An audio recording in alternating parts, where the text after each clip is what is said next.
Welcome back, everybody. It's Zach here, bringing you guys another fantasy football video. It's probably going over the rise in followers for myself after week 2 of the preseason. I guess you could call it week 3 if you want to count the Hall of Fame game as week 1. But lots of action around the NFL. We've got lots of news to talk about, lots of players sort of moving around in my rankings, and sort of just our general understanding and viewpoints on players are certainly going to evolve as we get closer and closer to our drafts and closer to our regular season. And it's really important to make sure that we're keeping up to date with everything that's happening because you don't want to go into your NFL draft missing information that other people in your league have. It's just going to put you at a disadvantage, and you're going to be at an advantage if you are as informed as possible. So hopefully you guys are finding these useful. If there are any players or bits of news that I don't touch on, feel free to let me know in the comments as well. Happy to give you guys my opinion on all that stuff as well, and hopefully you guys are finding these useful. So yeah, with that, let's just get into the first player / bit of news here. So I'll start things off with a riser for myself, and that's going to be Najee Harris. And Harris was already a personal favorite value of mine, a guy that I was very much targeting in drafts, but we received news that Jaylen Warren suffered a hamstring injury in their preseason game against the Buffalo Bills, and he's now poised to miss the next 2 to 4 weeks due to his injury. Even if he plays in week 1, I would anticipate Jaylen Warren being working with a limited workload here. Najee should see increased snaps and increased touches over the first couple weeks of the season, and we know that those first few weeks of the season are extremely valuable. You really want to get out to a hot start in your fantasy season, so that makes Najee a really solid RB2 pick as a guy who's probably locked in for 20-plus touches each of the first couple weeks of the season. Plus matchups as well. They get the Falcons and the Broncos. Those aren't necessarily teams that scare you. Those are certainly winnable games for the Steelers.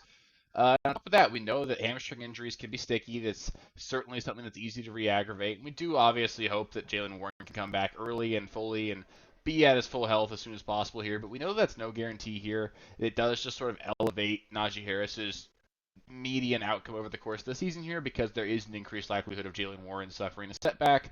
Now, if Najee was ever like the lone back in this backfield for the entire season, we've seen how valuable he can be in that role just on a pure volume basis. He's a good player. With that kind of volume, he'd certainly be a really solid, probably top 12, fringe top 12, be like right in line with like Joe Mixon for me. He'd be like a fringe top 15, top 12 kind of back in that case. And I think there's a lot of reasons to be optimistic about Najee after this. It's a slight downgrade for the rest of the Steelers offense, though. Jaylen Warren's obviously a key part of this offense. If they're missing him, I would expect the overall production of the offense to dip a little bit.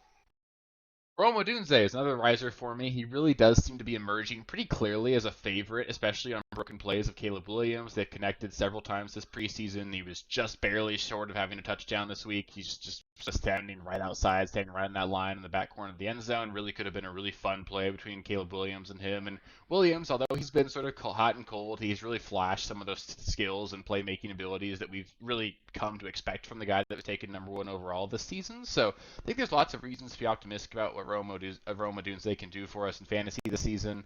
On top of that, Keenan Allen has reportedly just not looked like himself. Supposedly he came into this offseason overweight, reportedly weighing up to 230 pounds. Just looked slow on the field again this last week. Isn't a guy that I really am excited about this season at this point. He's an older player going to a new team. He's got no rapport with Caleb Williams, and he's coming in supposedly bad shape. And that means I'm really leaving the door open here and almost expecting at this point that Rome Odunze will be the #2 wide receiver in Chicago. And if that's the case, he's going to return value where he's being drafted. I'm also all but entirely out on Keenan Allen at this point. I don't expect to have really any exposure to Keenan going into this season. Next, we've got Malik Neighbors, who's actually a riser for me. He returned really quickly from his ankle injury and actually played this last week in preseason. And he put up 4 receptions for 54 yards, really flashed his playmaking ability, made a couple of really nice catches along the sideline, and just showed how talented he really can be. And I do think at this point, people are just sort of undervaluing him because you really wouldn't know how well Malik Neighbors played if you just saw the news. All the headlines, all the rage everywhere that Daniel Jones looked absolutely awful. He threw 2 interceptions, and they're right. Daniel Jones played really poorly, and I don't expect Daniel Jones to be good at all over the course of the season, but the quarterback play can be bad, and Neighbors can still be really good if he's commanding a massive target share. We saw him earn a 33% target share while Daniel Jones was in the game just this week, and if that's the case, it's not matter how bad the quarterback play is. With that kind of volume, you're going to put up really big numbers. You can look at Devontae Adams last season, second in the NFL in targets, finished as the wide receiver 11, despite just having the lowest catchable target rate in the entire NFL. You can be really good for fantasy if your quarterback is really bad, so long as you're getting a massive target share, getting a ton of volume, and Malik Neighbors is going to fit that mold.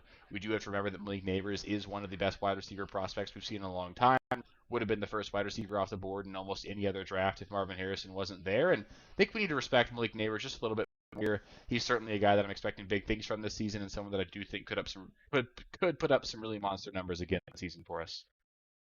Next, I want to talk about the Broncos offense, and Bo Nix really just continued to impress in limited action here. I will note that he has yet to perform against the starting defense. He came off the bench in week 1 of the preseason, played the Packers this last week, who did not start any of their starters this week, so we do want to pump the brakes a little bit. I'm not ready to crown Bo Nix as some sort of next coming of Jesus. He's not going to be a really fantastic quarterback for sure at this point, but he looks really good so far. I think there's a lot of reasons to be really optimistic here about Bo Nix, and I think he looks decisive and poised, and that's going to be really good for this offense in terms of their ability to stay on schedule. Checkdowns are going to be a focal point of this offense. He's been hyper efficient. He's been a guy that in college and so far in the NFL has really been willing to throw the ball close to the line of scrimmage. And I think more than anything, that's making me increasingly optimistic that somebody in this backfield is going to return a lot of value. We saw Jaleel McLaughlin receive 11 snaps with Bo Nix under center, while Javonte Williams received 9 this week. It sort of seems like it's a clear 50-50 split with McLaughlin getting pretty much all of the passing downs here. I think at value right now, I do prefer McLaughlin. He's effectively free in drafts, and if he ends up feeling like that Reggie Bush, Alvin Kamara role in the Sean Payton offense, I think you could see Jaleel McLaughlin catch 50 to 60 passes this season and be a really usable player for us in fantasy as a nice low-end RB2 in PPR, a potential flex kind of guy, and he's effectively free in drafts. So I certainly like the value there. Also, just want to give Tim Patrick a shout out. Scored a touchdown this week after missing the last 2 years due to injury. Congrats to him. Really great to see him on the field again. Ray Davis is also rising in my rankings a little bit. He looked really good to me this week. I was a little bit worried that you have these later drafted rookie running backs coming into the draft. It's tough for those guys to really emerge and get a stranglehold on any sort of clear role in the offense. But I think he's going to be a clear RB2 in this offense. He's going to get some touches, might be in line for goal line work. And I think at this point, it's fair to say that he's worthy of being considered among the other handcuffs around the league. If something were to happen to James Cook, I think Ray Davis could certainly be a guy that you could play as an RB2 because he'd have effectively all the touches in this backfield. There's nobody else really competing for touches, and he actually looked really good. He's a decisive runner, not the best athlete, but he's a guy that just has really good vision. He's going to get the job done. He's a trustworthy back and someone that I think is worthy of taking a look at really late in drafts. If you're in a deeper league, if you're taking last pick in an underdog draft right now, I think he's a good guy to keep an eye on as someone that is rising for me just a little bit. Speaking of some guys who are following in my rankings, Curtis Samuel, it's popped up that he's dealing with a turf toe injury. This one does scare me a little bit. That's the kind of thing that can stick around. And we were already getting reports a little bit, along with what we saw in the field in week 1 of the preseason, that Khalil Shakir could be the number 1 wide receiver in this offense. I think Khalil Shakir is a really good pick where he's being drafted right now. Curtis Samuel, still an okay pick where he's being drafted, but I sort of lean towards Khalil Shakir just a little bit at this point with the Curtis Samuel injury, and that's just what I've seen so far this preseason. Keon Coleman, he's in line for a ton of snaps as well. He's going to play a ton. I really do think he's just going to fill that Gabe Davis role for this offense. Going to be the deep threat for this team. Not necessarily the best route runner, but a guy that's just going to go deep and will have some spike plays, have some spike weeks as well. I'm still a believer that Josh Allen and this Bills offense are going to find a way to make this offense work, but if Curtis Samuel's dealing with an injury, you've got MVS now down with an injury. Doesn't mean a ton there, but if Keon Coleman can't really separate, can't really emerge as a clear number 1, it's fair to wonder if this team might start slow while they sort of figure things out. But they do have a nice week 1 matchup against Arizona, so not necessarily worried about it at all, but I'm becoming a little bit more concerned that maybe this Bills team will start a little bit slower than we're hoping.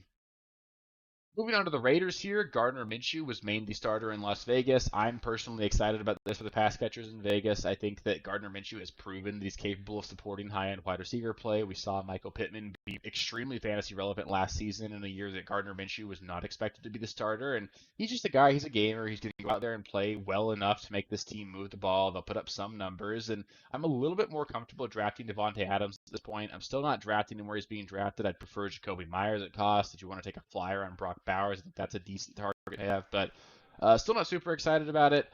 I'm really, in general, fading this Raiders offense, but Minshew at least gives me a little bit more hope here. At the same time, I'd probably expect to see Aiden O'Connell at some point in the season as well. This is a Raiders team I don't expect to win a lot of games, and we will probably see them go back and forth and probably mix and match which quarterbacks they're playing over the course of this season. So I wouldn't necessarily pencil in Gardner Minshew as a starter the entire year. Beyond that, I just want to mention that Zamir White played into the second half this preseason.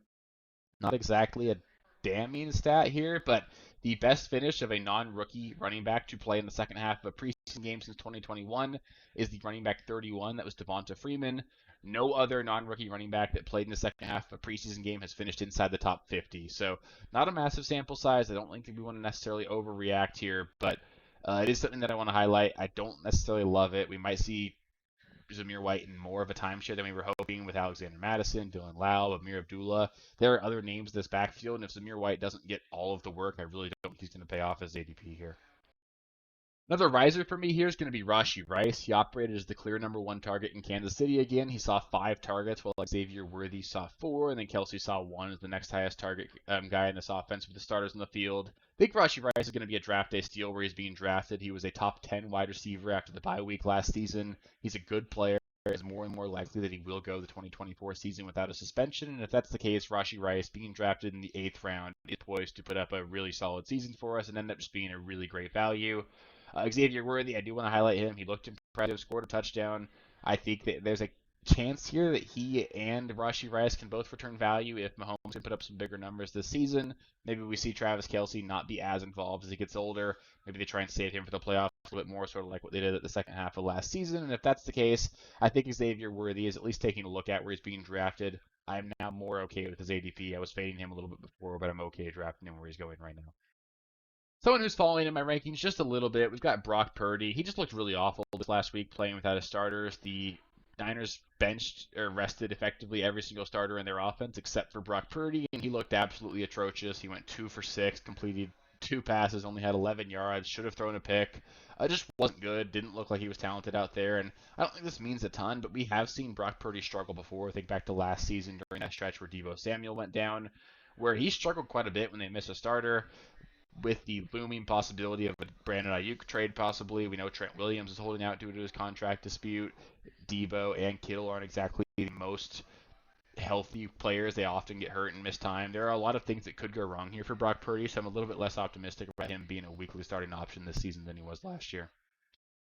So that'll do it for this week's Risers and Followers. If there are any other players you want my opinion on, feel free to let me know in the comments. I'll be happy to provide my opinion for you guys. Up next, I'll be doing a bunch more mock drafts, some more draft day strategy stuff, more draft tips. I'll be covering some players that are going to have really hot starts this season based off of their schedule. Lots of more content coming. We'll be putting out at least 4 videos a week the entire rest of the season. Make sure you subscribe to the channel. That way you don't miss any of that. It's going to be completely free, and all you got to do is subscribe to make sure you're getting all of that.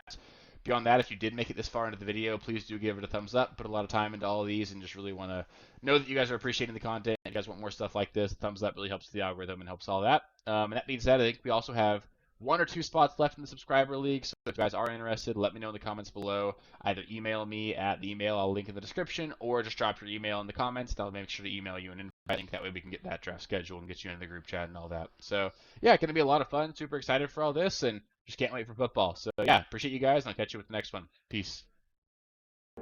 Thank you guys for watching. If you haven't already, please be sure to subscribe to the channel, like the video, check out these other videos here if you haven't. If you want more content, please feel free to follow me on Twitter at RealSteelFFB. I'll be more active on there as the season goes on. Thanks. Catch you later.